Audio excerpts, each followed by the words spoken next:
Alrighty then, good morning, good evening, good afternoon, and welcome one and all. My name is Michael, I'm the Dead Aussie Gamer, and welcome to Pathfinder 2nd Edition Gatewalkers. Our awesome adventure featuring a wonderful group of adventurers who all have amnesia due to a missing moment occurring from their travel through a strange elven gate known as the Aedara. Joining me today are these wonderful and colorful people who are my patrons who support the channel, keep the lights on, and do all the cool, crazy, and important things we do here on the channel. Guys, say hello to the folks at home. Hi, everyone. Hello, Good everyone. morning, everybody. All right, so good to see you all. Very, very keen. As you guys probably noticed, we do not have a Carl today. Carl is just doing some family care for today, so we wish them all the best. Hope to see them very, very soon. Send love to them and their missus and their dog, because I can, and I know all of them, which is very odd. It's a very rare situation where I know someone's entire family from overseas like that, but I do, and I'm very happy about it. Anyway, to begin today's session, we are, of course, going to be starting by thanking the people who make us look as good as we do on the channel. We have Hero Forge for the wonderful art you can see on screen here. All the character tokens, all the markers, and all the stuff you see is made using an amazing 3D model making software that allows you to design, create, and 3D print your very own model. So go check those out. They're a lot of fun. And, you know, I'd love to do something like... Oh, actually, hold on. Wait. There is a 20% off at the moment, I believe, for statuettes and bronzing models. Ooh. So if you want to, not necessarily, I mean, look, personally, I wouldn't recommend them for table use, but if you want someone to commemorate or like a memorial or something of a character that you really, really, really like, these are really, really worth it. And the 20% discount is quite a lot of money for these things. So yeah, if you haven't checked those out, check those out. They're amazing. But yeah. Sirenscape for the wonderful sound effects you will hear throughout the course of the game, because every epic game deserves to sound equally epic as well. And then, of course, we have Fantasy Grounds for our VTT of choice, the virtual tabletop that connects all of my players from all around the world and allows us to play these cool, wacky games. So yeah, that's that. And then we have our lovely players, because with any role-playing game, the vehicle that drives us through the narrative is, of course, the people playing. So to tell you about them today, I'm going to throw the ball over to my lovely team, starting with Schooley, who plays the role of B03 the dwarf. Yes, the former mercenary that's on his path of vengeance because his mercenary group were weight-laced and, well, let's just say murdered by hobgoblins as far as he was concerned. And his entire mission has basically been to find them, which is why being tricked through the Aedara and losing his perceived vengeance is what really ires his anger even more so, which is why he's using everyone else to try and figure out who tricked him. Although he does have the occasional anger vent because the leader of that hobgoblin band is unfortunately always crossing paths with us, much to his biggest annoyance. And hello, I'm Neil from Immersion Diversion, playing Rongul, an alien from Castrovel, thaumaturge, and he has also been through one of the Aedara and seen on the other side essentially a family in the form of a guild that he wishes to make.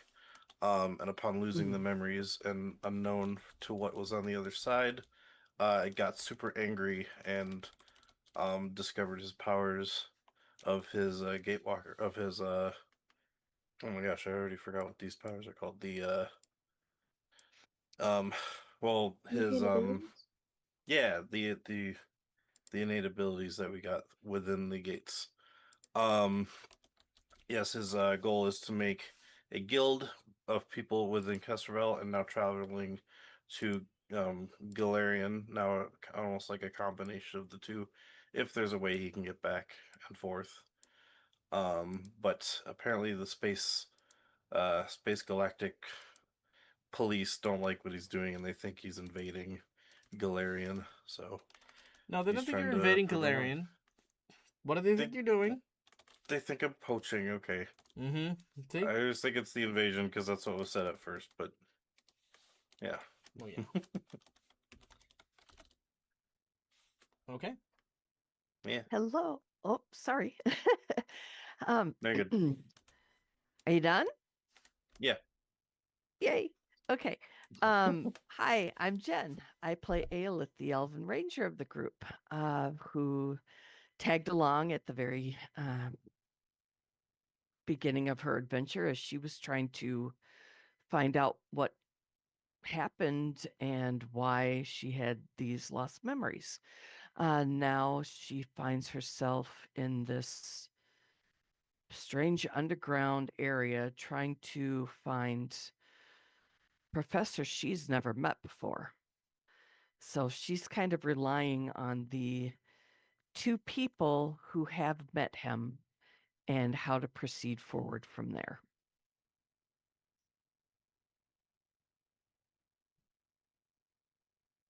Hello. I'm Mac, and I play Viv, the once puppet, then human, now puppet, maybe once again human summoner. Fitting with their circus theme, they're on a bit of a carousel at the moment regarding flesh.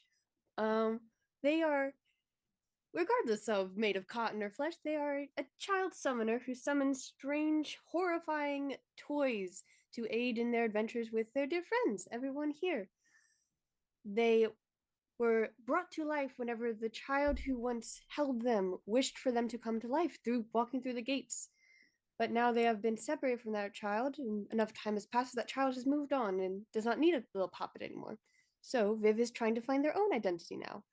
That has involved a lot of terrifying encounters with strange demons and otherworldly creatures, but also a lot of new friends to be made. And at the moment, along with the uncertainty of their form, they're quite uneasy about how much Dr. Rillison seems to have been keeping from them, being one of the first people that they were able to trust and not confide in, perhaps, but at least one of the first humans that found out that they even exist. So it's going to be fun encountering good Dr. Riddleson after so many of the dear friends that she's made along the way have left the group. I can't take Viv seriously ever again. Just I saying. need you to try, Dag. Come on, be a consummate professional, Michael. No. Michael, stare The at me only way eyes. this would be funnier Look is it if it in was the eyes, pointing at the Michael. screen with angry Look little at her butt eyebrows. guy. I Okay. love the death. I love the death grid that human Viv has on like the actual like coin profile picture because like they have such a like alabaster white skin. It looks like death is literally grabbing this puppet. Yeah, no, that's fair. All right, well, this is, of course, our lovely group of players. But, of course, before we kick off, we have one last person to thank, and that is our lovely audience members. Guys, thank you for being here. Thank you for being a part of the show. We have a bunch of really cool ways for you guys to interact with the game, which start with, of course, our channel points. Just by watching the show, you earn channel points that can be used to stave off death, petition the DM for stuff that isn't in the rules, and roll with advantage. There are sorry, what the hell am I saying? Let me try that again. You have a bunch of channel points, such as insight bonuses, wandering monsters, wandering bosses, divine intervention, divine healing, and so many more really, really cool things. So go check those out. Those are amazing. We then have monetary donations, which actually do some of the stuff that I just said. Like I said, it's so automated. It's like I hit a button in my brain, you know, like a soundboard. It's like there's just this tiny guy from like Inside Out, just this one dude with like a newspaper just being like, boop, and then he pushes the wrong button. He's like, oh shit, I hope no one noticed. But I noticed. And Schoolie, I noticed. Anyway, it also begs the question of how many of you tune me out when I start these. Anyway, so we have some monetary donations, of course, all of which go towards the DAG survival check for the month. We are at 60% people, which is freaking amazing. Ooh. We're halfway through the month. That is a wonderful effort from everyone in the community. It really does mean so much to help keep us alive, floating, and doing all these cool things. Yeah, there are some monetary donations that you guys can use for more tangible results throughout the course of the game. We have, for $5, a hero point and jinx point. Hero points can be used by my players to stave off death, petition the DM for stuff that isn't in the rules, and roll with advantage. Jinx points can be used to counteract hero points, make bad guys roll with advantage, and complicate things ever so slightly. We have our $10 donation, which is a draw from either the deck of plot twists, which is a bunch of narrative plot twists that we will then take inspiration from and alter our story in order to include said narrative. We also have, for $10, a a draw from one of the random tables in the roll and playbook that we have here to help just add a bit of spice to things. This is a more instantaneous effect, so, we have that. For $20, we have the coveted golden natural 20, because sometimes shit just needs to work, and a nat 20 will help. $50, we have a boss buff where we grossly increase the difficulty of the challenge, the combat, or whatever the group is fighting. And of course, the other $50 reward is a draw from the Harrow deck, which is a deck of fortune-telling cards, which we will read the prophecy on said fortune-telling card, and if our heroes succeed in completing or rejecting said prophecy, they will receive a secret fighting art, a magic item, and a boon from the creature within. Then we have our secret menu item. Guys, I am very, very keen on this secret menu item. The reason is because we have, as I'm sure you guys have noticed, in the back of the room that the group is currently fighting in, a giant vat filled with something. Now, this something, whatever it happens to be, is quite a dangerous little something, a very big, dangerous something. And for the secret menu item, I will be transforming that into an even bigger, dangerous something. I can't tell you what it is without spoiling it, so I'm going to ask my players to remove their headphones so I can tell you, and then I will inform you, and then we will continue back to it. So once they're done with that, okay, cool. So basically, the thing that the group is currently avoiding getting caught up in is a creature known as a Yeti, a giant abominable snowman, but slightly more demonic. These creatures are tied inherently in order to try and basically seal the psychic whale that's trapped up north. So Edward Wilson has been experimenting on them and trying to find a very specific one. However, he hasn't been able to find it, despite his many expeditions to the north. So he's been using these vats in order to create clones based on some of the DNA that he's gathered in order to try and, create this whole thing. For the secret menu item for today, what we're going to be basically doing is we are going to be, rather than having a bunch of these semi-mutant, sub-mutant kind of creatures, we are going to use the legend, the very Roman legend of the Hedatonchorus, a large giant with multiple heads, multiple limbs, all amalgamated into one giant titan. And that is what we're going to be basically doing. We're going to be combining 6 of these yetis into one horrifying mass of eldritch nonsense and throwing it at my party in one big swoop.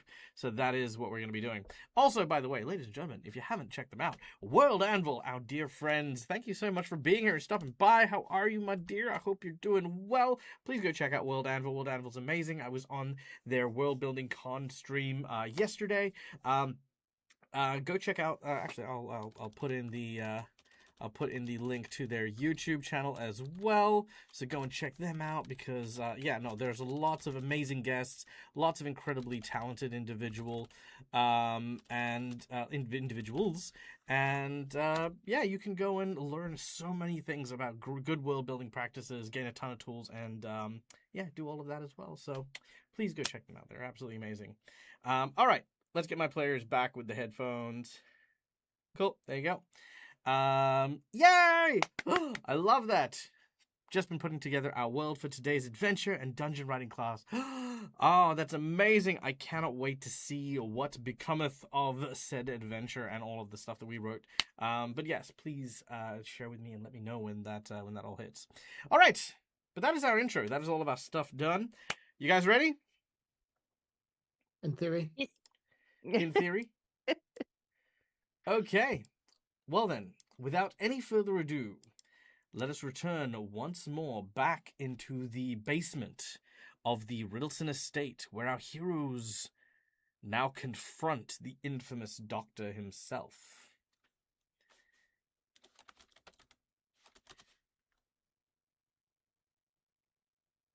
Let's get this music going. Boop. There we go. All right. So. Oop, sorry. That's still playing music from yesterday.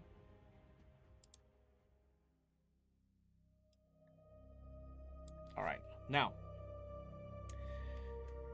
As our heroes continued their journey, searching through the underlayered laboratory of Edward Riddleson, they have learned much about their former benefactor. There were many more Gatewalkers apart from you who were summoned to come and meet Edward Riddleson at his estate, but not all left with their lives.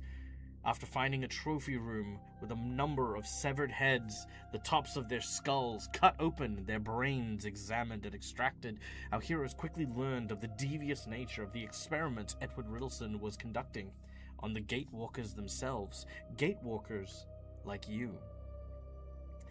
After a thorough search of this area and finding the evidence you required, you finally managed to break through the 3 heavily secured vaults that lay in front of you before the major laboratory. Upon entering, you found a number of things. A panel with several levers jutting out from it, a large Bacta tank filled with a viscous green fluid, and a large shape floating in the mass that lays within. But the lid is the most interesting part of this tank, because it is not just any lid that can easily be opened and closed, but in fact the opposite. Several large and heavy bolts hold the lid firmly in place over the tank, and each bolt tied then firmly to a huge pillar wrapped in chains to ensure that whatever it is that lays inside this tank stays inside this tank. And here in this room, Edward Riddleson greeted you, seeming a little confused and a little rushed as to why you are here, and not understanding that, you had caught on to his evil plan. Swiftly, your cards were revealed as B03 took to Edward and slammed him against the wall, demanding answers for the missing people and the horrifying things you had seen in his lab. But that is when there is a shift. Aelith, Viv, Rongol, and B03 simultaneously remember that the tracker, Ostra, who they had spoken to briefly, had mentioned that he was searching for Edward Riddleson and that he had not come to the actual house itself. Which only leads to one conclusion, as B03 plants his fist firmly against the throat of this creature, who reveals its true nature. His face slaws and twists like clay, twisting into this horrifying visage. And that is when you realize you are not dealing with Edward Riddleson, but a creature known as an Ungol. The Faceless Stalkers. And it is here our adventure continues. Alright. The face returns back to that of Edward Riddleson as he looks at you and he says, "Last chance. Unhand me. Or else," he says, glaring at B03. His eyes actually blink several sets of eyelids as he looks at you. "You do not know what you are messing with."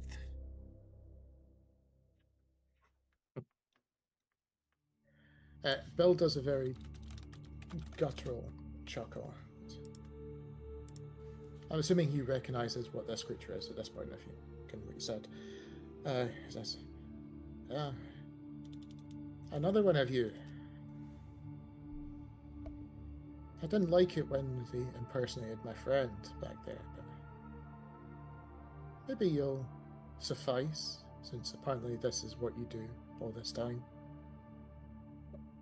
To emphasize the point, you'll probably lean in towards the neck. I imagine it's almost like forearm across the neck because he's restraining him. Sorry, what was that? So, he does a chuckle and makes commentary about the fact that this is another one of these things that, obviously, previous one impersonating Viv, and he didn't fully get to enjoy the vengeance for that impersonation. As he'll then lean in to effectively make the pressure against the neck even more pronounced. Okay. As you do so, he says, "I warned you." And he will attempt to resist immediately as we now enter into battle. All right. Initiative is rolled. Aelith, you're up first, followed by Rongol, then Viv, then the fake Edward Riddleson, and then Bilratar. Okay. Could you please share the map? I can indeed. All right, let me just share that real quick. Zoom in here. And let's get some good old-fashioned battle music here.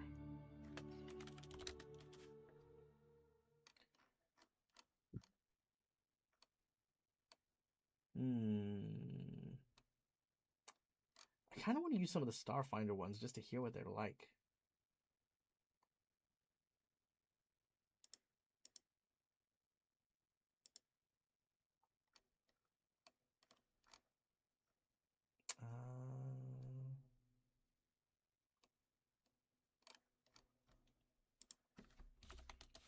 Ooh. This should be a good one. This is from the Vecna sound set. Eve of Ruins. There we go. Nice. Okay, sick. All right, Aelith. Okay. So I guess this isn't your friend Viv, and she's gonna pull out her new bow. And I'm just looking through this real quick. Oh, good. Since Bill is holding this creature in place, she doesn't have to worry about harming Bill anymore.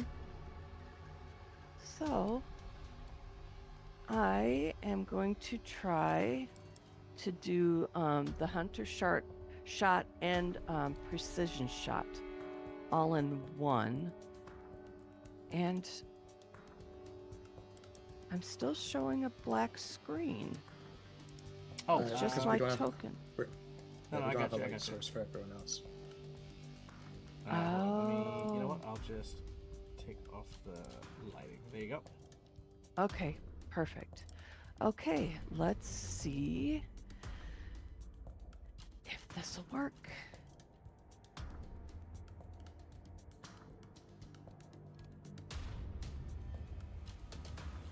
Okay. Did that? You've not done anything Are- yet? Yeah, it just rolled a 19 on my end. Let me try again. Yep, just make sure it's dropped on top of the creature as well.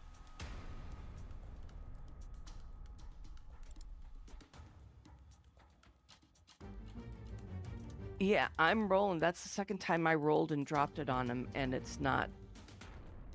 Is It's not the showing. fake Edward Riddleson, Michael, in the It's in in the the- combat tracker as well. If you want to try dropping in the combat tracker, maybe. Okay. Otherwise, I'll Alright. roll it for you and see if that'll help. I'll try again. Yeah, Fantasy Grounds doesn't like me. That was another 19 on my end. All right, so you're okay. So to clarify, what are you actually doing? Do you wanna tell me, and then I'll give that a go. I was doing the hunter shot and precision, so I was doing all three. Okay, so you're using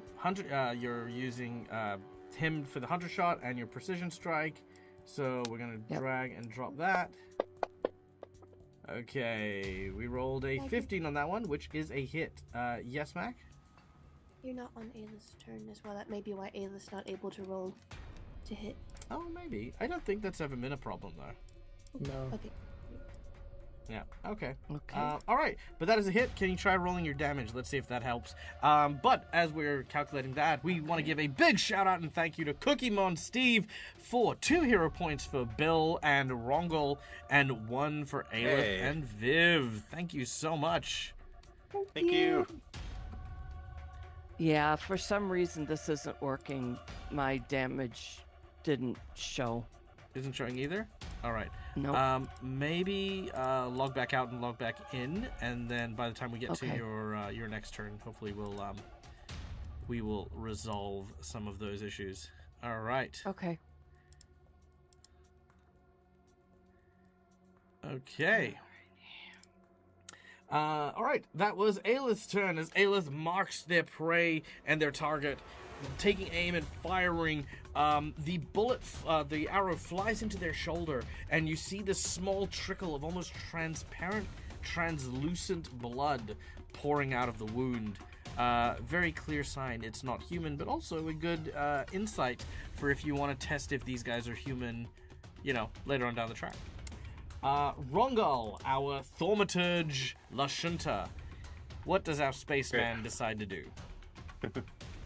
So while this fake Riddleson is still pinned up on the wall, I'm going to take an opportunity to at least get ready for the fight.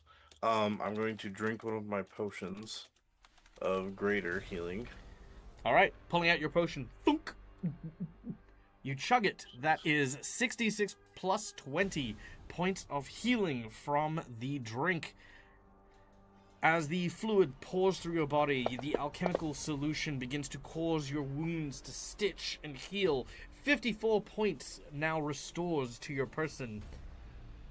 All right, and then I'm going to, because I've never actually said this before, I've got some talismans that I pull out of my bag, which then I quickly affix to my chakram. It's it is a grudge stone, which only takes effect if I get critically hit. But if I get critically hit for the next minute, all of my attacks deal 3 extra damage.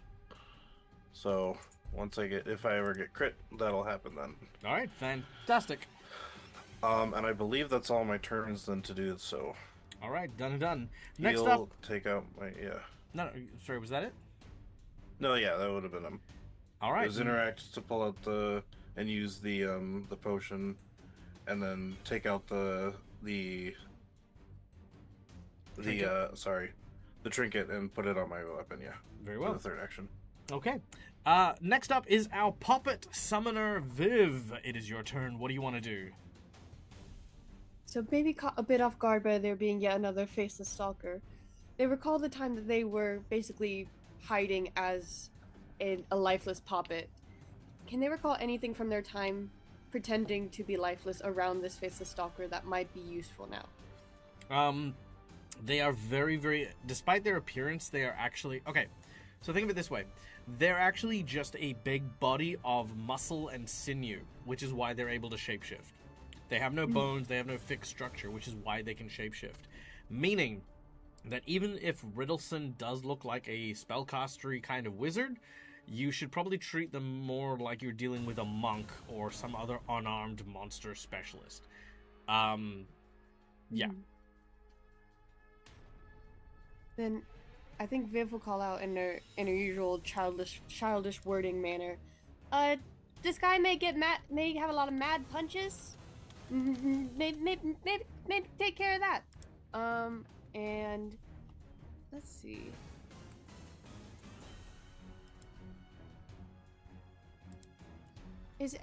How's everybody else looking, by the way? Just because I wasn't here for the last session. Everyone looking alive? I just drank a potion that healed me a lot. Okay. I think Bill's the only one that really has any damage on him. Okay. And okay, I think I got an idea of how everything's looking now. I will ready, because I have 2 actions. I think I have 2 actions for that. Is I'll ready a telekinetic projectile if this faceless stalker tries to lunge at Bill specifically. Yep. And I will ask this faceless stalker, because the last time we saw one was something to do with that shadow world. Are you here because of Kanmipo?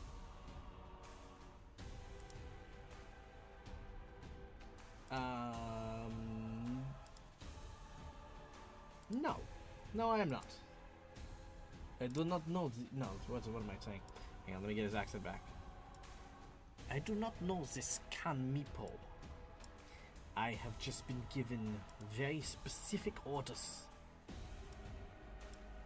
And that is to ensure that no one interrupts the doctor's research. whoever this Can Meepo is of no concern of mine. And Viv will just kind of basically have one of their buttons out, just sort of levitating a bit, ready to try and defend Bill. All right, very well. The button in your hand begins to float very ominously. Anything else? I think that was recall knowledge, and then to ready that to telekinetic projectile. Okay. Next up is the fake Edward Riddleson. He is going to begin with an athletics check on Bilratar, attempting to force his way. He's not breaking the grapple, but he's going to try and push away from the wall. Bilratar, what is your fort save plus 10? 27. It's not a bad hit. Let's see. 27, a 35. All right. Bilratar, you are pushed back against the table. Now, this table, as I mentioned, has 3 massive levers on it. As he hits you onto the table here, he is then going to try and reverse the grapple. So this is going to be a second grapple attempt. Grapples count as attacks, right? Yes, correct. So that would set mine off after this. Yeah. I mean, well, what was your ready action? Any movements towards Botar, be that lunge or attack. Yeah, I mean, this would count regardless. So yeah, go ahead.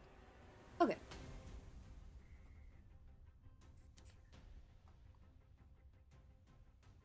And being a button, that would probably be bludgeoning if that hits. Mm-hmm.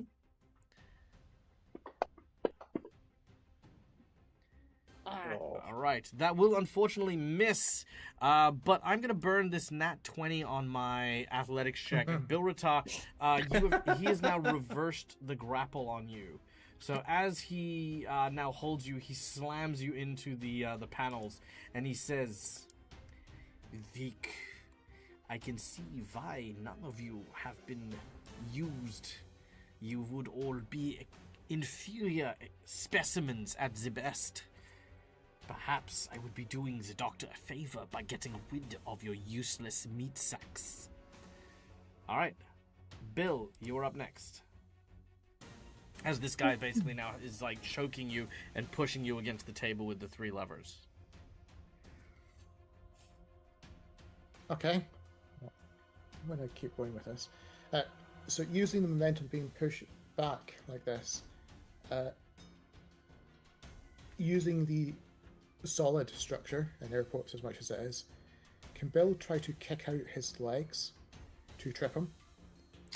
Sure, let's give that a go. So let's make an athletics check against him.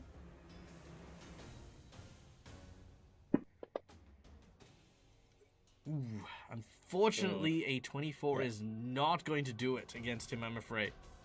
You use your legs, but unfortunately, being a dwarf, your legs are a little bit shorter than you need in order to kind of like reach him. As he's kind of like forcing you back onto the, like sort of up a little bit. Your legs just don't quite catch enough momentum or enough leverage to knock him down.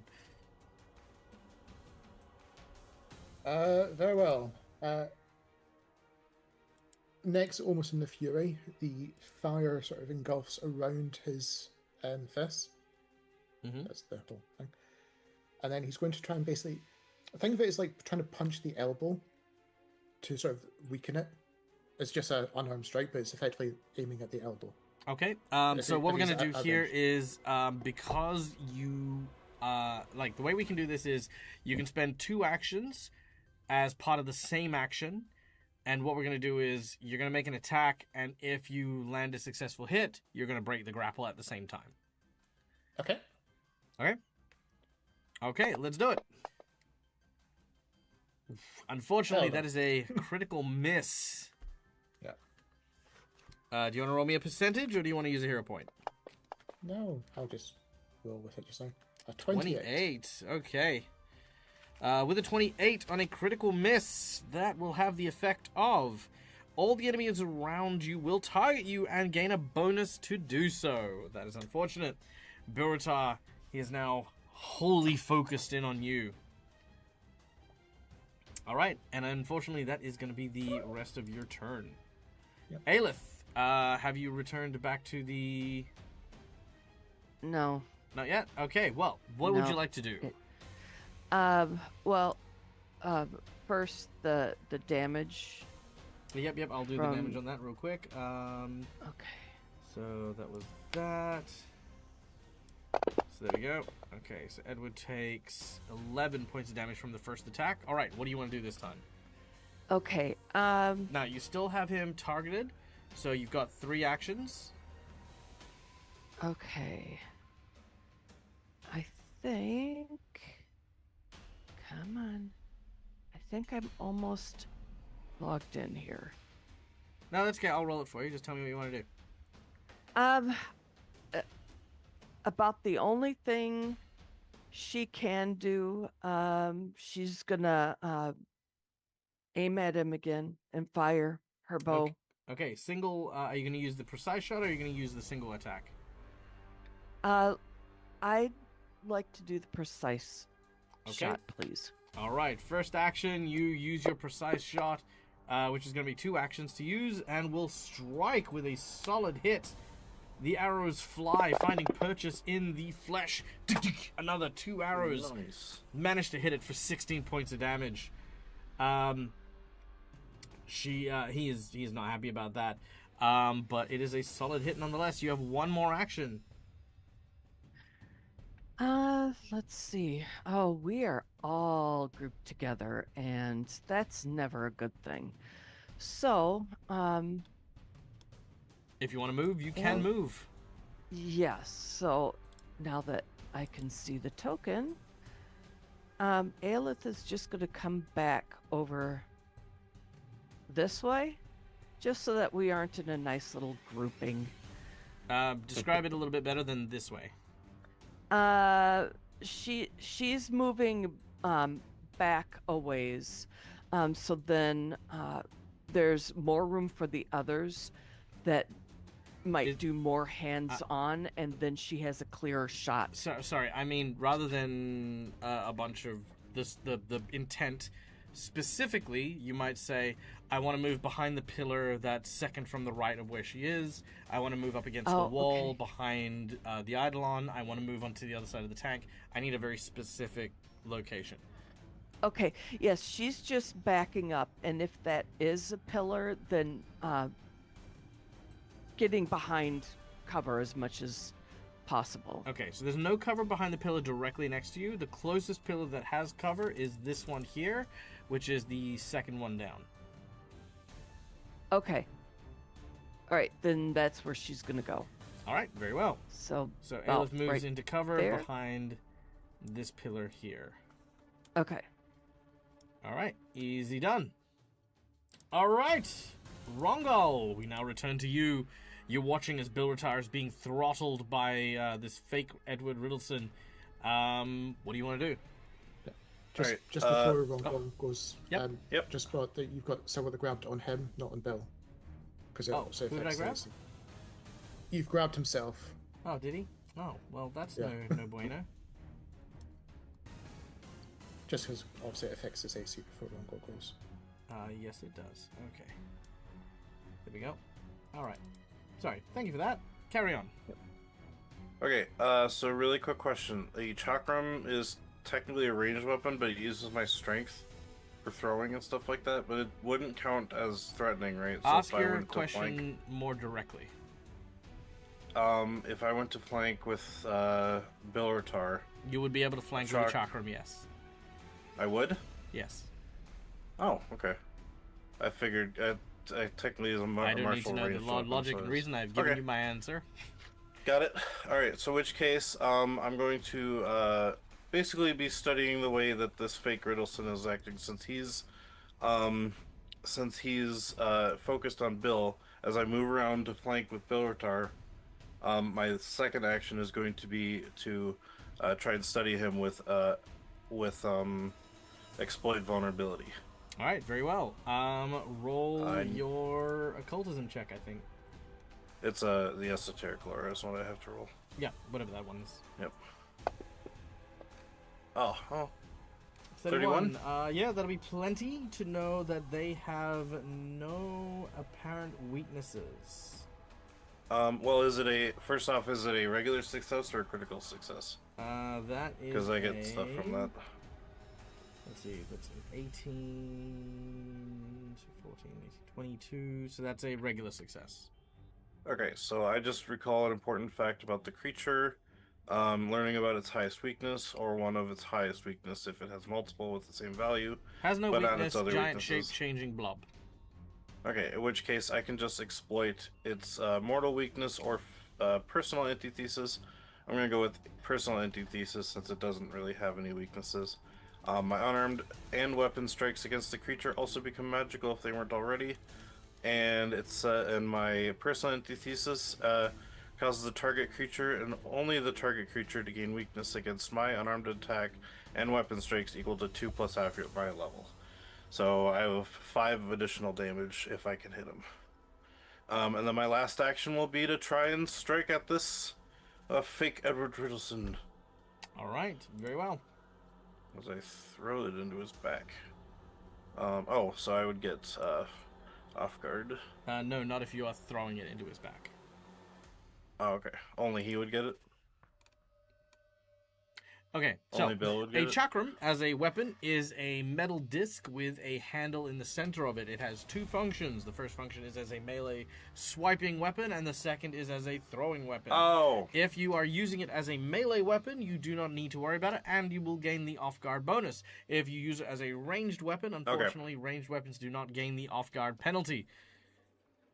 Nope, you're absolutely right. I totally forgot that I could, because it says you can I'm aware. swap between melee and ranged on the I'm also thing. a martial so, artist, yes, so I am will aware be. of how chakrams work. I will be slicing it into him. You're gonna be Sorry. slicing. Good. All right. Make your attack as you slice into him. Okay. Don't forget to hit the off-guard button on the bottom left-hand side, and then you'll get that bonus. Okay. Yeah. Aha! Solid hits. That is a Okay. hit. So I will add the 5 in my adjust modifier. Mhm. 2d8 plus 5. Hiya! As I attempt to hit him in the Ooh. tendons or the All right. muscles. 25 points of damage. Very nice. As you slice into his back, you watch as his neck turns 180 degrees. There's no bones, so it just sort of turns to look at you, and it says, "You've never really experienced hostage situations before, have you? Continue to attack me, and I promise you I will drain every drop of dwarven blood from his flesh, you filthy beast." Bell, I'm helping you out here. We need to take care of this guy. As you've chosen to ignore him, he is going to then proceed with his threat. Would you like to try and respond to the character, Yeah, or would you like to just yell Oh, out? sorry, yeah. You know what? Ruggle says, you know what? I might have been more willing to talk to the original. Okay, Neil. Sorry, I don't Acknowledge know what what I'm he is saying, for the love of God, every time. Oh, If you have trouble, I will repeat it. Okay, Just ask sorry. me to repeat it. But for the love of Christ, acknowledge what someone else is saying. yeah. Would you like me to repeat it? No. Well, you said he was You holding cl- someone he's- hostage. He says, you, Rongol, clearly has Mhm. no understanding of how a hostage situation works. Attack me again, and I will drain every ounce of blood from this person I have in my grasp. He right now has Okay. Bilrata at his mercy by the throat, pinned down, and he is threatening to exsanguinate him. Fun word of the day for anyone at home. Exsanguinate. So, what does Rongol say to this? I think I would say,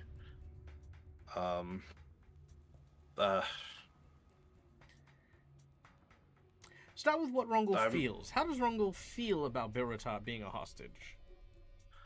Rongul knows that Bilratar in this current situation probably isn't actually hostage. So Okay. I think Rongul would just say, I'm not the one you have to worry about. Okay, that's cool. I like that. That's actually not bad. I mean, I'm sure Schoolie has thoughts on that, but but sure. He goes. You turn around and you say, "Yeah, I'm not the one to worry about." It's actually a very cool line. I very much like it, and I hope Bilrata can deliver on your faith in him. All right, Viv, you are up next. Well, Viv was going to get Rongle out of this situation. Bill was going to get Bill out of the situation, but now that Rongle has said that, it feels anticlimactic to do what I'm about to do. Yeah, now you just need to leave Bill. Bill has to fight for himself now. I mean, that's how the story goes. Yeah. Ooh, sorry, Bill. I think that Bill is, in fact, hurt and understanding the threat of exsanguination because Viv has watched one of these faithful stalkers stab their friend and drag them off into a different room. Viv's gonna take that threat pretty seriously. Yeah, that's right. He did. If you recall, back in the library, one of these creatures showed up, basically kidnapped someone, took them away, knocked them out, and shapeshifted all in the span of 6 seconds. And then in the haunted bar proceeded to stab Lushara and drag them into another room underneath a bed and try to pretend that it was great time. This was Arsini days though, so Rongle doesn't know that. Rongle has never met one of these things. Yeah. Yep. So I think Viv would That's kind of genuinely why I'm acting the way I am. Yeah, so I think Viv would say, Rongle, I think this is a bit more of an actual hostage situation. What do you mean? If I were to friend fetch B03 from here, would that mean that the levers get activated? Like, would he slide against the levers, or would I be able to get him out without that happening from this angle? Doesn't he teleport? It's not teleport, it's dragged. Oh. Interesting question. No, but he would slam into the panels, and I will roll a percentage on that. That is fair. Could I avoid that by getting closer? No, because he's literally being pressed up against it. Yeah, that's fair. All right, Bill, we're taking a gamble here, Bill. All right. And So you're gonna use friend fetch. Yes. You begin to conjure and cast your spells as magic begin to circle around B03. As you feel the forces pulling you back, bam! You hit the actual panel itself. Now there is going to be an opposed grapple check here, so I need a spell attack action from you, Viv, against the athletics check of the Riddleson that's here. That's good. Do you want me to just drop? I'll drop it in chat. Yeah. Oh, just in chat. Okay. Yeah, in chat's fine. Your target number for this is going to be 27. 27. Okay. 27. Just a small note from the spell, just so you know, Dag, it is also force movement. If that Yeah, he doesn't have attacks of opportunity. It's fine.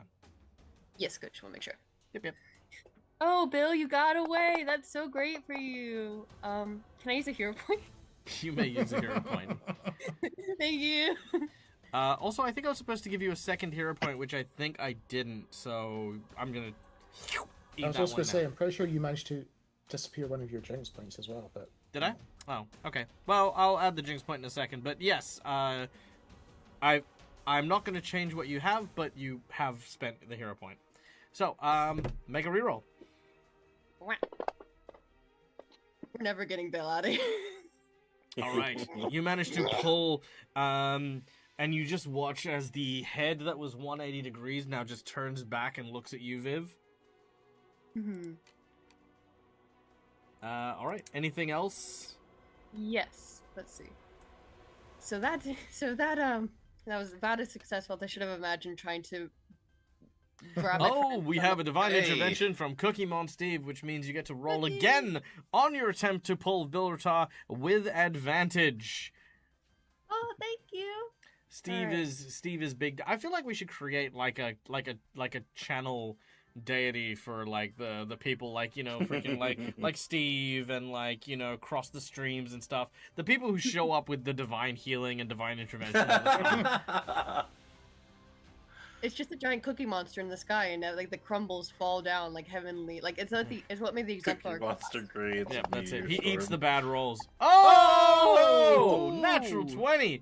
All right. Well, B03, you go flying out of the hands of this creature, and bang! You hit the panel as you are pulled. I presume just out of reach. So let's say over here-ish. Yeah. Yes. All right. Let's roll a percentage, please. Bill's gonna be a little purple, but that's okay. So when there's butt sorry, across the that was Bill, console. because he was the one hitting it, or is it me? Bill will roll it. Oh, okay. That's just so you can blame me for triggering all the things. Yeah. Okay. Yep. All right. Cool. All right. As you slam into the panel, naturally some of the levers are jostled. In this particular moment, you watch as a look of panic suddenly sweeps over the fake Edward Riddleson's face. He goes, "Ah, you idiot! What have you done?" He begins to frantically look at what is going on. And as he notices like which of these levers that you've pushed down. Let's see, 1, 2, 3. Okay, positions 1, position 2, 2, and 1, 3, 2, 2, and 3. Okay. You hear some noises starting to rattle and rumble from this tank, and you watch as several of these massive bolts fire off from each of the structures that are holding it. The chains slump to the side of the tank. All right, Viv. Anything else? Let's see. I think maybe move a bit further back from the meat monster. Just into the corner. Good call. Yeah, that's fair. I can understand that. And then my command for the Eidolon will be to defend Bill. So, All right, defend Bill. Easy done. Okay. The fake runs over to the panels and begins to frantically start pulling on levers at various places. He is reading and flipping through the book that is next to him as hard as he can, but to very little avail. That is all he spends his entire turn doing as these bolts continue to fly out. B03, you're up. May Viv talk as a free action at this moment? Absolutely, yeah. Bill, should we just let him figure this out? I think we may have messed up here. You don't say. Okay.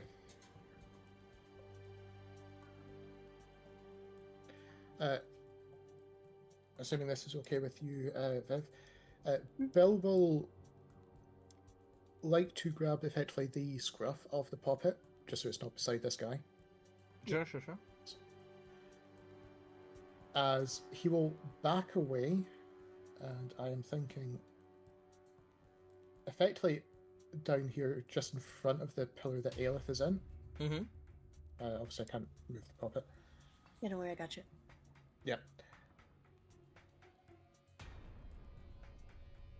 And the remaining actions, he's just going to be ready. I think you moved yourself rather than the puppet, but... Yeah, he is the puppet.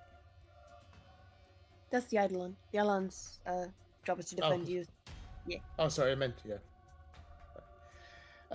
Is basically ready to intercept anything that comes from this tank towards the effectively the small group that he's effectively protecting away from the massive missile. But he's mainly focused on the tank at this point, because clearly the scary guy is scared of the thing inside the tank.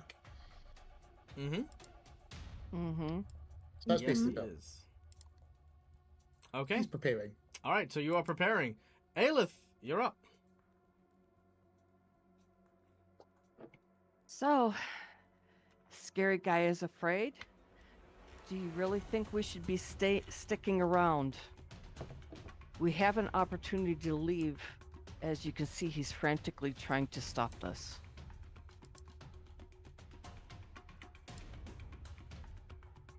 She's yelling this out to the group.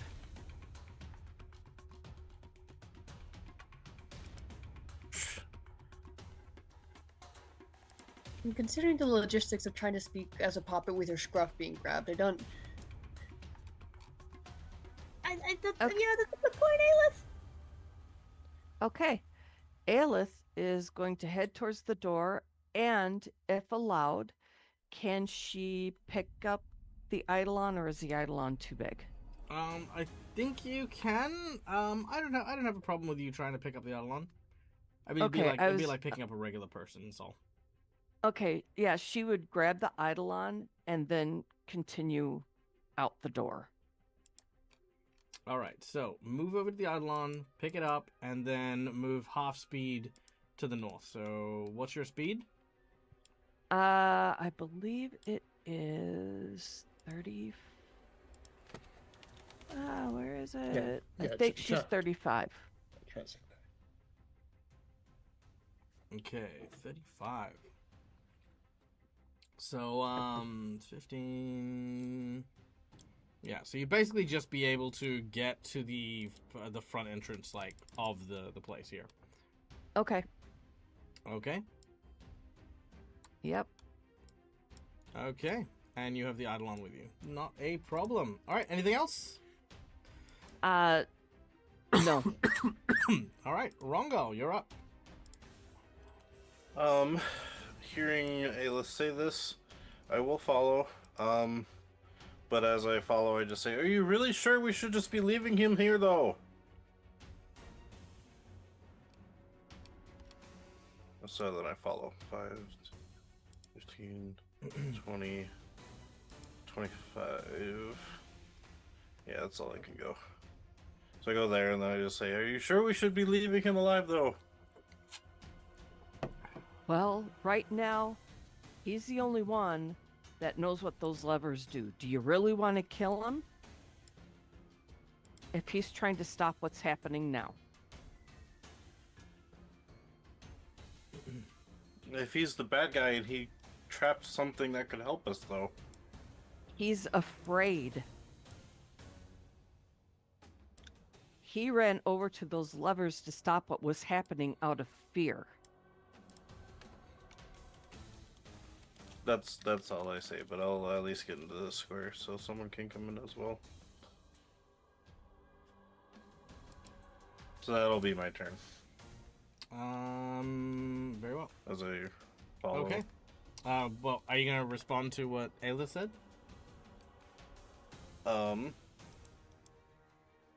Would you like Aelith to repeat what she said?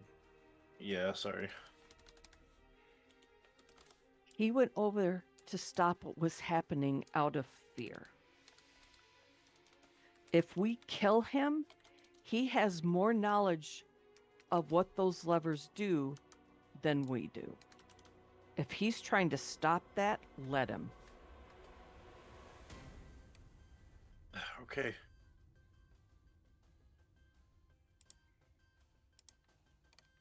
Okay. And then my turn will be done. All right, Viv, you're up next. Okay. I think Viv is inherently quite scared of these faceless stalkers, but seeing the pure panic that he's in, I think the more empathetic side would come out for a moment, as she's definitely heading towards the exit. I don't know if she actually has any strength to drag Bill. It's more of a persuasion to get Bill to come this way as well than repositioning. Bill will head that way on his turn. Don't worry. Yeah. But as getting near the door, we'll just say, what? I don't know if you can fix this. Maybe we should all go to this faceless stalker. All right. He turns to you and he says, 9, it's too late.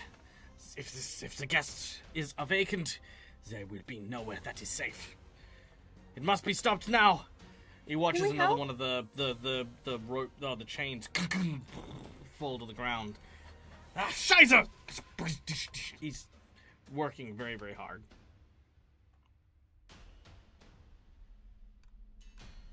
Okay, let's see. Would it make sense for Viv to turn to Bill and ask if he can try to hold one of these chains in place at this moment. Like physically impossible. Okay, just one. That's what I was trying to figure out is how big they are. Yeah, no, they are massive. Does not seem that she will be able to convince this fake Edward Riddison to get out. It seems, does it? No, not overly. Okay. Then we'll using their first action to walk at the door, and we'll basically just be readying to wait for Bill as soon as Bill gets there, running with him. Okay. At this point in time, you watch as the faceless stalker gives up on the controls. 9. It is too late. The guest has awoken. The lumbering, shadowy figure starts slamming on the huge metal lid, every blow causing this green liquid to slaw outwards. Realizing it's heavy, you watch as these hands, just all of these multitude of hands seem to be pressed up against the glass as you watch as cracks start to appear in the panels. Suddenly... Does it look... Yep, go on. Does it look similar to what we saw on the front door earlier when we heard, Yes, actually it Astra? does. Very similar. Oh, shit. Okay. As... all of a sudden... the tank bursts and pours forth down onto the platform here, this green goo that just swarms over the entire area. It is cool to the touch and slightly gelatinous, but otherwise harmless. But the creature inside cannot be called so. Oh no, Cookie. As what you see, thanks to our friend Cookie Mon Steve, Oh no! is the guest. If you recall the Yeti-like creature that you saw in the trophy room with the large horns and stuff, you see this, but some sort of horrifying conglomeration of cloned parts all amalgamated into one huge monstrous creature. Big vicious jaws, lots of limbs, each of which like kind of almost growing other unattached pieces. This horrifying creature seems to be in agony with every waking moment and blames everyone in the vicinity just for you. Cookie Mon Steve, thank you so much for your donation and for this epic boss fight, as well as another hero point for Viv, which has now just been applied. Thank you. Alright. The guest spends 2 actions getting out from within this place. It breathes heavily.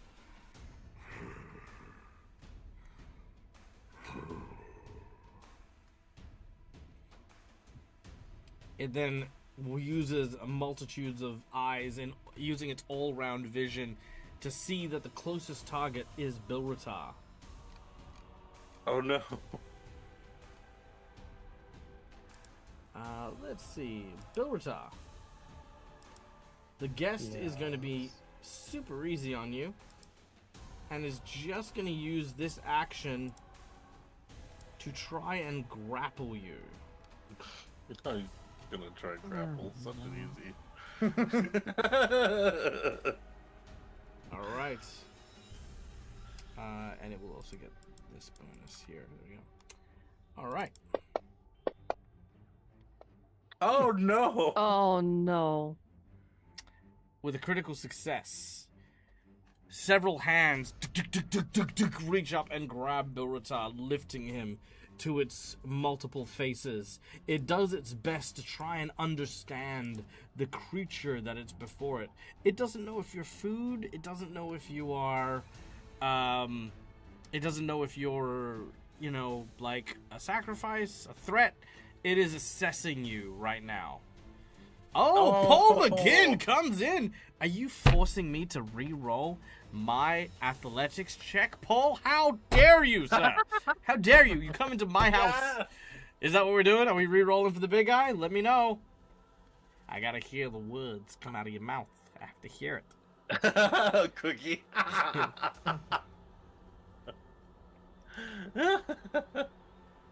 Someone's the monster. Yep. Just to All make it right. That suffer. is that is confirmation. Okay.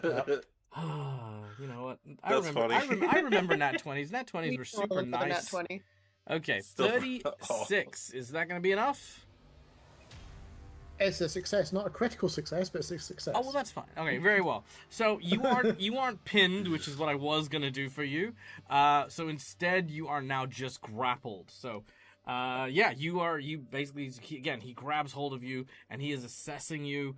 But he only kind of has you by the waist. You know what I mean? Like one of his big gorilla-like hands just has you around the midsection rather than all over. You know. All right. Yeah, that's a good one. You've decreased his grapple by 1 step, which is actually quite good. All right. At this point, Fake Riddleson says, shit. Seeing you guys, he is going to make his way here, and he is going to start punching in codes. Beep boop boop beep boop boop boop, and Oh shit! No! all right. Devious behavior, Michael. Devious Woo! behavior. Wow, good thing I decided to escape all by myself. Now, I will say that you can tell that this is what he's going to do. So, Rongol, are you going to try and stop him? Yeah. All right, athletics check to try and stop him from getting past you. Oh wait, no, I need to make a thing. Never mind. I mean, yeah, you won't Okay, stop him good. anyway, but that's fine. Let me do this. Here we go. Acrobatics check. What is your fort save plus 10? And 23. is it? So, yeah, that's a critical success. Aleph, what is your fort save plus 10? It is 22. Okay. Very Oh well. no! Yeah. Unfortunately, this creature has no bones and is very nimble and squeezes through your squares in order to get to where he needs to. At which point, he Dang. seems to breathe a sigh of relief. He actually isn't even attacking Aleph with his last action. He's just like, yeah, Viv. How can I help you? Just a quick question. Would my Eidolon get to try anything as well? Or are they Oh, lost so at the- they're not really doing anything. In Pathfinder, to move through someone's square, you have to make an acrobatics check to tumble through their zone. I tumbled through Rongol and I tumbled through Aelith. I would probably say that because Aelith is carrying your Eidolon, it's not really more of an obstruction than Aelith already would be. You know what I mean? Gotcha. Yeah, And- because, yeah. I have the reaction Eidolon's opportunity, which is basically if they manipulate a move action or leave a. Does that have to go off? Because I don't think we like. Which doesn't have to go off, but it can. He is, I mean, a manipulate action would include when he's punching in the number for the door. Yeah, just asking because I Sure. don't think. I don't imagine the Eidolon would be able to compute that that's what's happening, so I just didn't know if it had to go off or not. Fair enough. Okay. But that is that. Bill. It's an interesting situation where the Eidolon and the summoner are separated by actual locked doors. Rongol's in the middle going, hello? Guys! Yeah. Now, just for my own mental landscape, because I appreciate this. Mhm. I would imagine that little Puppet Viv is not actively covering the lamp, is she? Viv is No, not I can- covering the lamp? Carrying. Carrying the lamp. That's a good point. Probably not. Oh shit! Why are we in the Eidolon carrying it? Oh no. Handed it to someone else, but I don't know. So with those doors closing, I would imagine this entire room is just plunged into absolute darkness, which is fine for Bill, but possibly not for Viv. Viv, do you have dark vision? Hello. is no bueno. This creature does Okay. have dark vision. Okay. Hello. Now you just hear this not giant dark King Kong gorilla monster thing in the dark with Viv. You get a light, you know, it's like the movie Pitch Black. Viv pulls out a matchstick and it's just and it's just okay. Okay. Wait, I do have dark vision. Okay, well, Because there I'm you go. a puppet. I was going to say, technically, there's a little bit of light because Bill's fists were still. Because I'm- The, because I'm a the flaming race last time. puppet gives it True, to true, you. true, true, true. That's funny. You Um, can just. I'm still small, so I can't see over the desk. I haven't seen this creature yet. Yeah. Anyways. Anyway, sorry, that was just my mental landscape for the horror of this room. Yep, Effectively. perfect. Bill would like to try by start to carefully unbend the fingers grappling him to basically muscle his way out of the grapple. Sure, let's make an athletics check. Your target number is 37.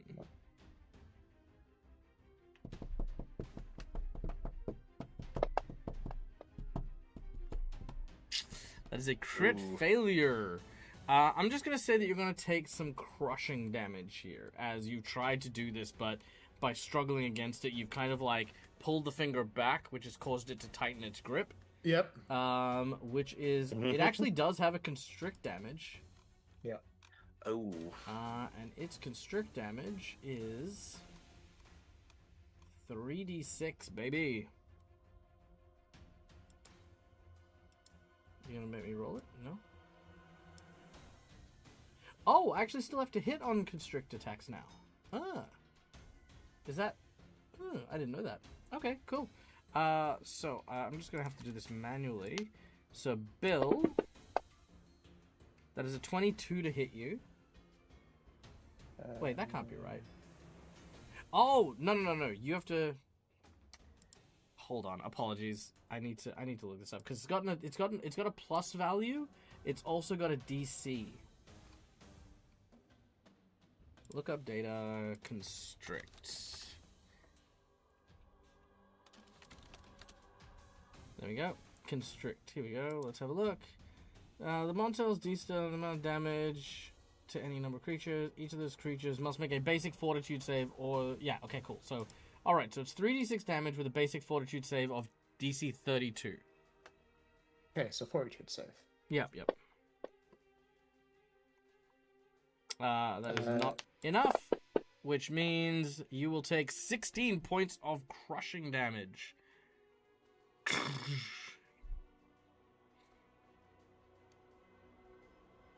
Oh, and fun fact, it has an ability called Carry Off Prey. It can move at full speed while grappling someone. Makes sense considering the size of this thing. Yeah. Okay, so realizing that was not the way to go with this creature, which was examining him, which is why you just tried to slip out.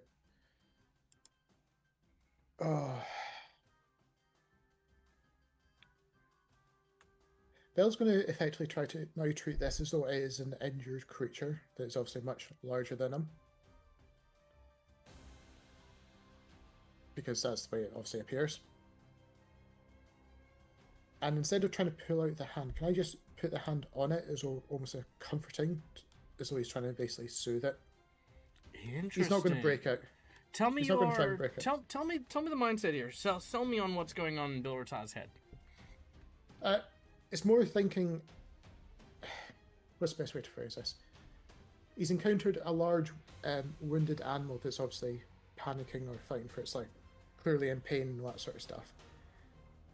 He realizes he's effectively outclassed because he can't muscle his way out of this one. So instead of trying to appear a threat, he's trying to make it as though this is an ally, effectively, or a step towards that. So it doesn't become too antagonistic towards him. All right, we're gonna do this in 3 parts. I like this. So, part number 1, the creature is in constant pain. Its skin is basically just on fire in every single way. So even physical contact can cause it pain. So let's start with a medicine check to see if you can recognize that anguish and where it sort of come from. This is not saying that you're a specialist or anything like that. You're just kind of looking and you're like, that area there is literally, I mean, if you look at the picture, there's literally areas of exposed flesh with no skin and you're stuff like effectively that. looking for the bit that's twinging the most type thing. Right, exactly. Okay, so step 1. Okay, not bad. You find a good patch of hair that doesn't seem to be agitated as much, and you rest your hand and you start to comfort it. Now we're gonna go to a survival check in order to see if you understand. I know this is gonna sound weird, but how to pet a creature like this, or how to do this in such a way that is not threatening or not aggressive. This covers in your handling of other animals and other creatures. Okay, you don't really have a speciality in it, and that's fine. What it means is that you just will not get a bonus to the diplomacy check I'm going to get you to roll now. So this is now to see if it'll interpret you as friend instead of something else. Oh, that is pretty good. But I do have a jinx point. You do. No. Michael. What is the DC? Let me set the DC here. No. Okay. So this is a hard DC. So the DC is 25, so you just made it. Let's jinx point this. No. I like the drama of the jinx point too, because I feel as though the odds are against you on this. And while you did succeed there, let's see if you've got the luck for twice in a row.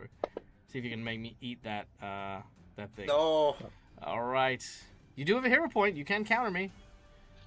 Oh yeah, let's try hero point then. All right. Third time's the charm. Let's see if we get it.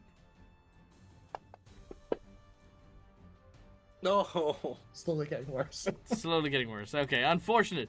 Okay. It has not interpreted your actions as a friend, but it also hasn't interpreted it as a foe. It just kind of doesn't know what you are. You haven't attacked it, and you haven't given it a reason to attack you just yet. But we'll find out what happens in a moment when we return. But for now, Aelith, you're up next. Oh, all right.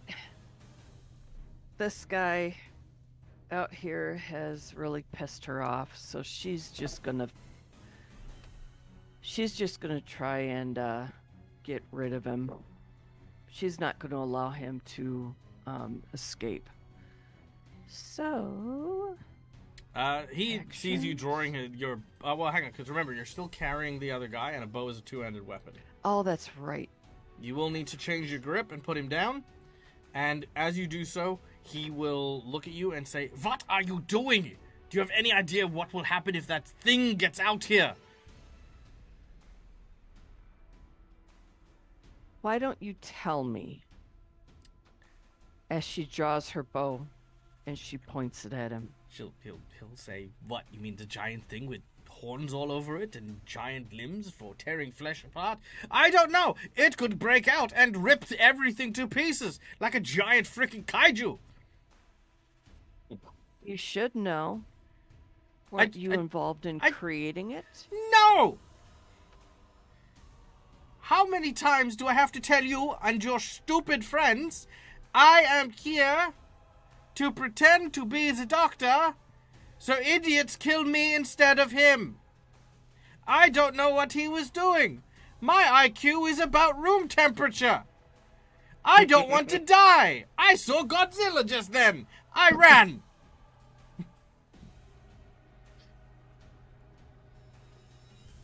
She'll look at Rongal. He can't see me. Yeah, you can't see There's a Rongo. door. Rongo's on the other side of the door too. He says, I need to act. He does say to you, I need to activate the purge now. Everything in the next few rooms needs to be incinerated. It's the only chance we have to survive.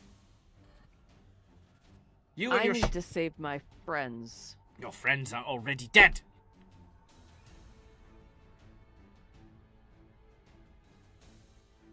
She's gonna fire at him.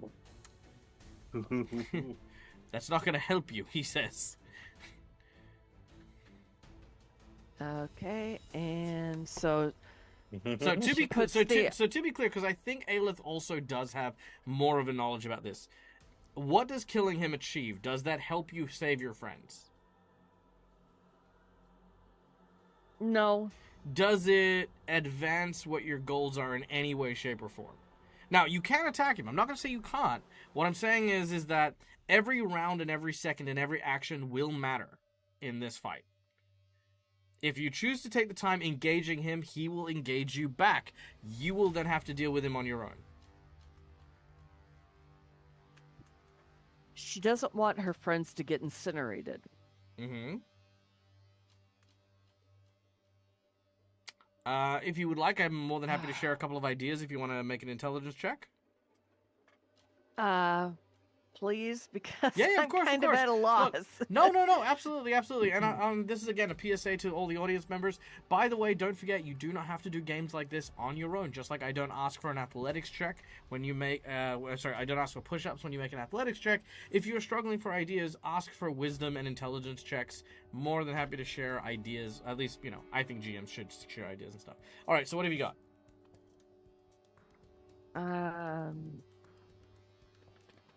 Okay. He wants to incinerate everything. Mhm. Her friends are locked behind the doors. Yep. There's a creature in there.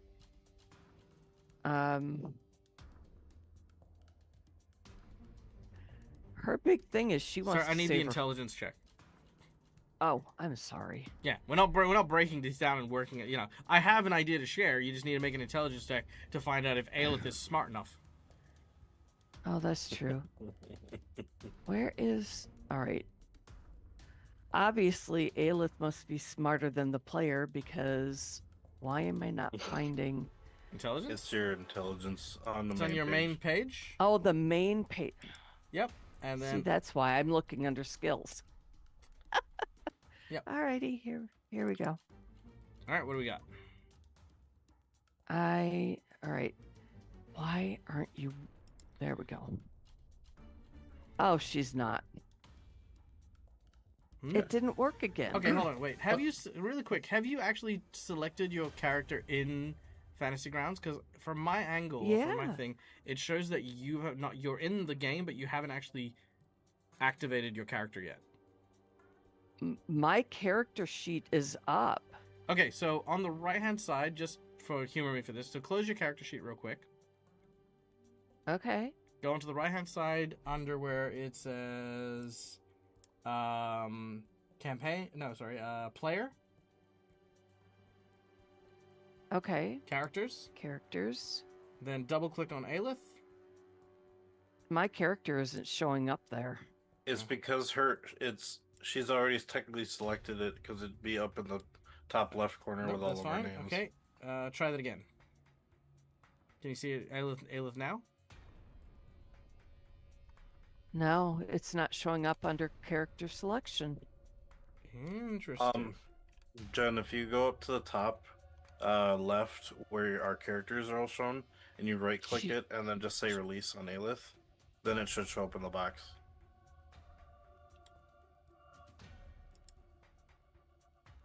I am over a grayed out character. Okay, 1 second. When I right click it, Windows says unlock position. No, that's fine. Okay, now try again, real quick. Okay.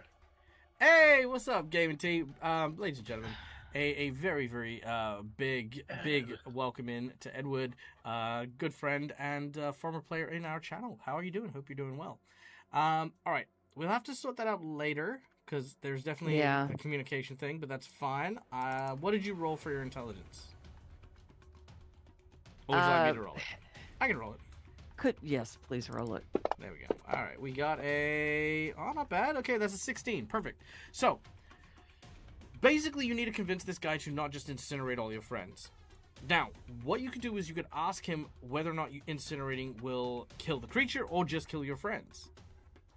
At which point, if you find out that it would actually be a better chance if you and your friends were to try and kill this creature, have him let you go in so that you can kill the creature and then buy some time. That way you've added a time limit onto the fight so that he's not just going to start the incineration process, but you have X amount of time to defeat the creature before the incineration happens. This way you're not necessarily solving the problem, but you're buying more time. It does come with a sacrifice, though, because obviously, you'll be then stuck inside as well. Okay. Let us deal with the creature. I don't want you killing my friends. And what happens if you do not manage to kill the creature? Obviously, if we don't manage to kill the creature, that means we're dead and you get to incinerate. He thinks about it. He very much thinks it would be easier to just incinerate it now, but he then also considers the fact that he could also be rid of you and your friends, too. He says, very well, but this door will not open unless the creature is dead, one way or another. Do you understand me? Yes, I do. Okay. He'll open up the doors one at a time, starting with this door. Oh, Aelith.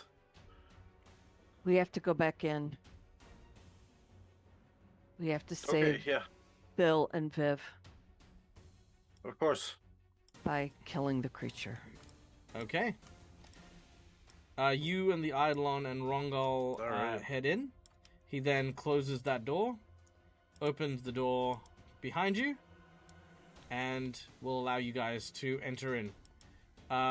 Viv, you watch as the door opens and your friends emerge as the door behind you then seals shut. You have a moment to discuss or to talk or to express. We haven't knocked out of initiative just yet. Yep. Seeing them come in, Viv's immediate work is trying to placate them, essentially. Just like, wait. I think Bill's calming it down. He's basically trying to talk very slowly, very calmly, so that You're gonna to kill it now. This. All right. We can wait a little bit. In order for us to get free, we need to kill this creature. Otherwise, we're all getting incinerated. How will they know when he's dead? When he, I'm assuming, starts thrashing about and we haven't killed it and it possibly killed us. And if he probably starts hearing slams on that last door.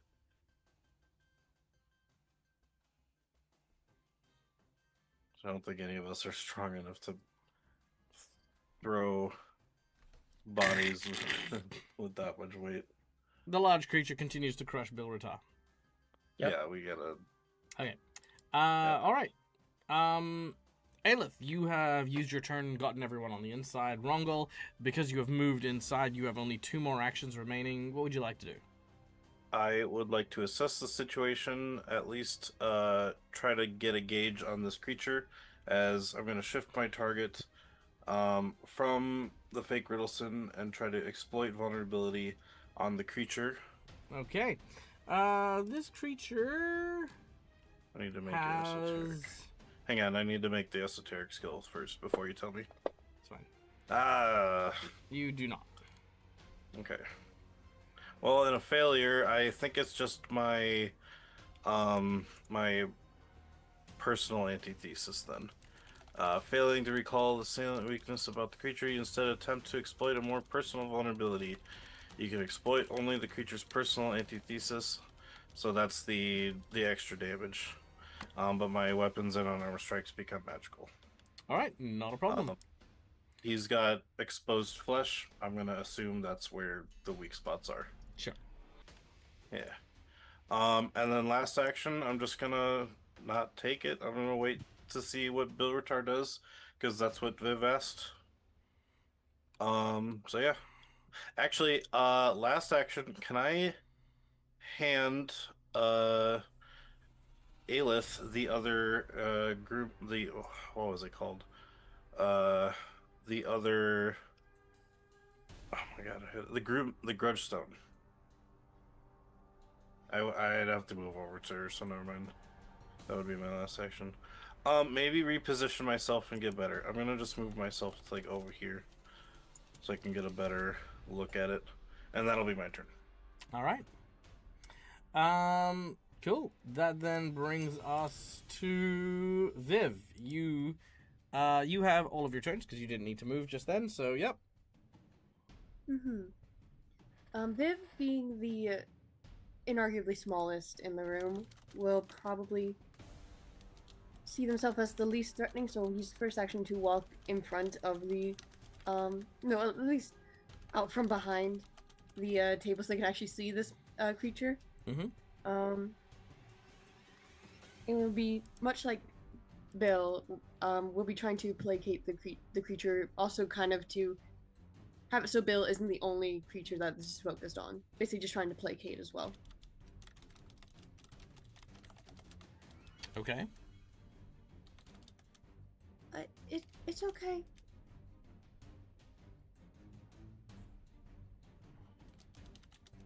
Make a diplomacy check. Let's see.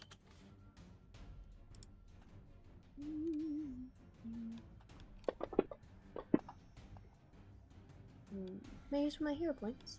Of course you may. Thank you. A bit better. Unfortunately, still a failure though. That's okay. All right, you try to speak to this creature. This creature does not seem to speak common. That is fair. All right, so move, diplomacy, one more action. What do you want to do?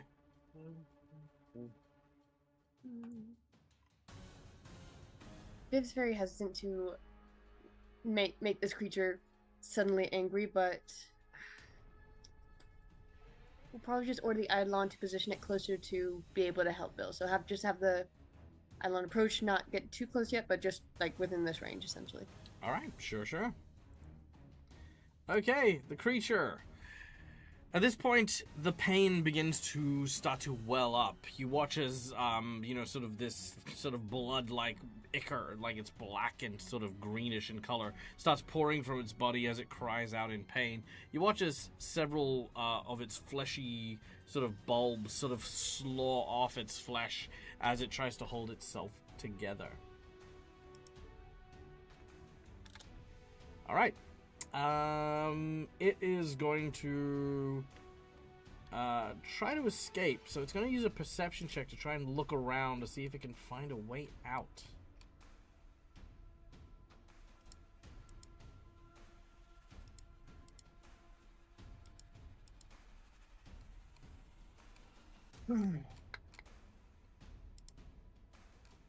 Perception check. There we go. Okay, yes it does. It definitely perceives the door over there and is going to make its way over with its action. Still holding on to Bilrata. Aelith, I need you to make me an athletics check. I can. Oh, yep, I can do that. Try? No, yeah. If you, keep trying to get into your character and stuff. Otherwise, we'll keep going. Athletics check. Here we go. Actually, I'll make it acrobatics. All right. It's still a failure. You are knocked backwards and into the wall. You take 6 points of damage as you are just sort of cast aside by this very, very large creature. And with its remaining action, it is going to try and hit the wall, which it does so very, very hard. This kind of causes like this big shock wave, but that is all it's going to do in this turn. I think that brings us to Bill. Yep. So the way you described this thing with bits slowing off, does it make it look as though this thing is effectively disintegrating to a degree? Yes. Over time? Yep. So even if it gets out, so Bill's logical thinking is even if it gets out, it might not even survive if it keeps decomposing and basically breaking up at this point in time. Correct. Bill will just shout out to the others. Look, if the thing was looking at the notes, it's possible there's things in there that might calm it. If you can get to that book, it might tell us something. Although I don't know how much you'll be able to get to it in this time. And if this thing is breaking up, at that point, Bill is probably going to think it's more humane to put it out of its misery instead of it continuing its suffering. So while it's grappled and we're right beside one of these, I can't remember if that was that a full pillar that I'm effectively beside. Yeah, all the pillars are still fine. It's the Yeah. chains that have kind of gone loose and the bolts that have kind of flown off. Yeah, sorry, so using the pillar as an anchor point with the hand that's holding him, he's going to pull on the pillar to basically try and stretch its arm, see if it can pull the arm off. Oh, okay. Make a athletics check.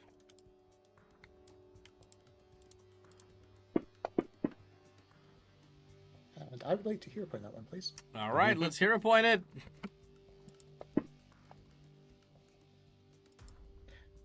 That's a bit better. That is going to work. Unfortunately, it's not going to tear off a limb, but I will allow for an unarmed strike to deal that amount of damage as some of its flesh sort of slaws off. Not the whole arm, but, you pull on some hair and just... So just do my fist damage on it. Yeah, just do your fist damage. With all the usual application-y stuff. Yeah. All right, 15 points of damage. Very nice. And then, assuming that broke effectively the grapple, Bill will just effectively slide down the column pole as best as he can, possibly falling limp at the bottom. Okay. He pulled and then slide down. And between talking and directing, that's probably what Bill will do. And I'll leave it there. All right, done and done. Which brings us then very nicely back to Aelith. You've heard the call to try and put this creature out of its misery. Yeah,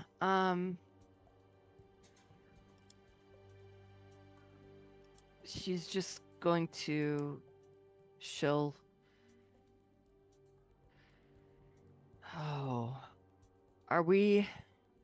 we're doing this? As she draws her bow and fires at it. And I'm waiting for this to boot up, so... Oh, no, that's okay. I got you. All right, so are you going to use the Hunter's Mark combo? Yes. Okay, so using 3 actions, Hunting Mark, you mark the target. You then use Precision Shot to take your shot with extra damage. And that is... Boom! 28 points of damage as your arrow manages to hit. Okay.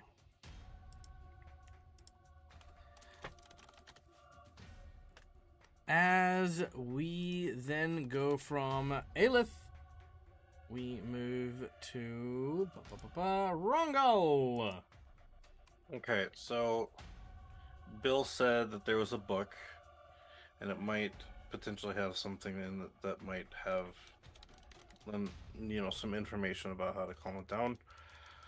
I remember seeing it on the pedestal where the levers were, but that is now currently underneath this guy. So I want to try and slide under it and see if I can find the book.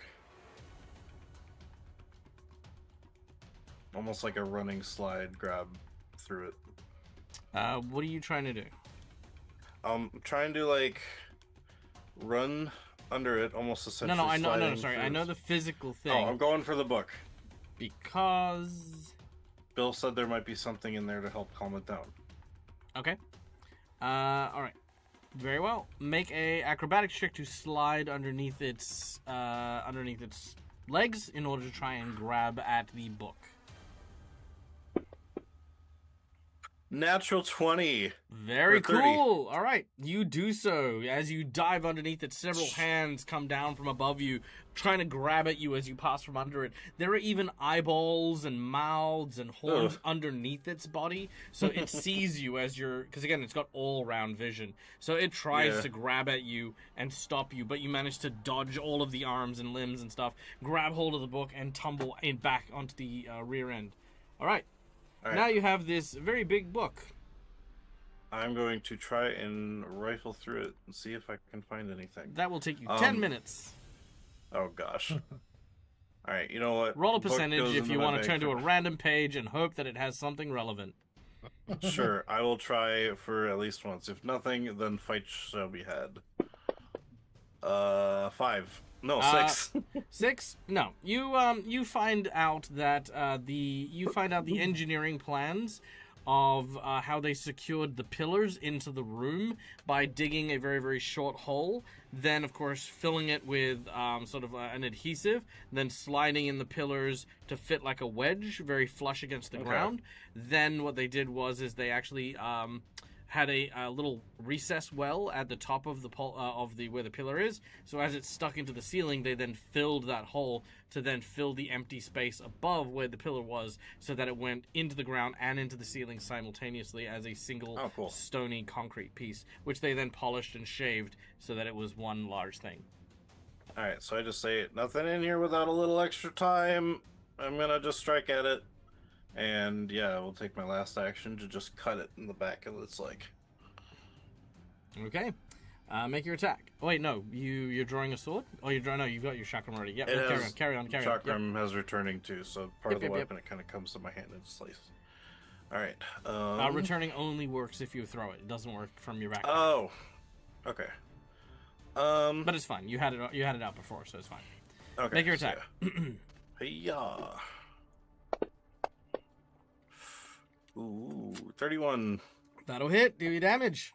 Alright, so 5 more damage because I have it esoteric. And yeah.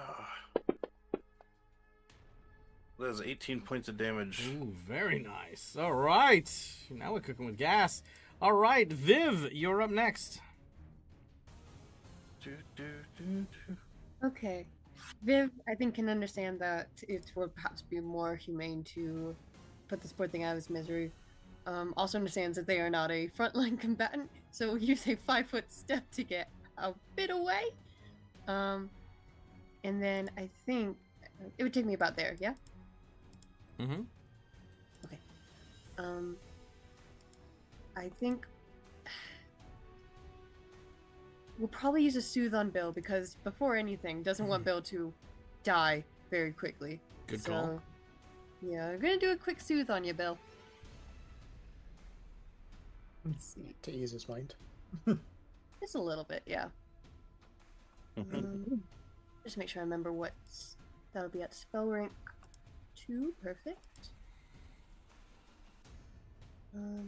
Sorry, I just have to... I don't know why it's on spell rank 1, but I'll just have to do the healing twice, I suppose. If you want it as the heightened version, you drag Soothe into the level 2 spell slots. Or the level Okay. 3 spell slots. Oh, groovy, there we go. Alright. Thank you. Now I'm gonna heal you. Okay, Bill. I know this has to happen.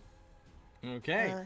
I'm sorry I didn't drop on you. Do you want me to roll it again, or? No, it's fine. 17 points of healing. I'm sure Bill can go through that. Okay. As that happens, the guest, now being attacked by everyone apart from Viv, he decides to take his anger out on the rest of you. You watch as the multitude of arms begin to reel back and start swinging and thrashing in a type of barbaric, brutal tantrum. As each hit seems to crack concrete, split steel, and bang around. That, ladies and gentlemen, is where we're going to end today's session amidst the torrent of attacks that are about to rain down on our party. But what will this entail? What will happen? Will our heroes manage to survive long enough for this creature to decompose? Or are they going to fall victim to its dreaded onslaught and become part of the one whole? Or perhaps the evil Riddleson may burn and set fire to you all, getting tired of waiting for the creature to die. Who knows? We'll find out next week when we return for more Gatewalkers.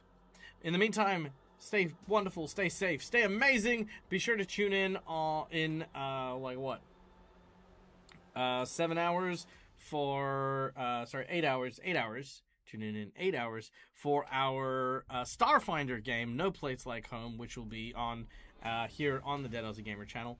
And join us for more adventures. But in the meantime, my name is Michael. I'm the Dead Aussie Gamer. This is my place. This is my face. And until we meet again, game hard or die trying. Good night, folks. Bye, everyone. Bye. Bye.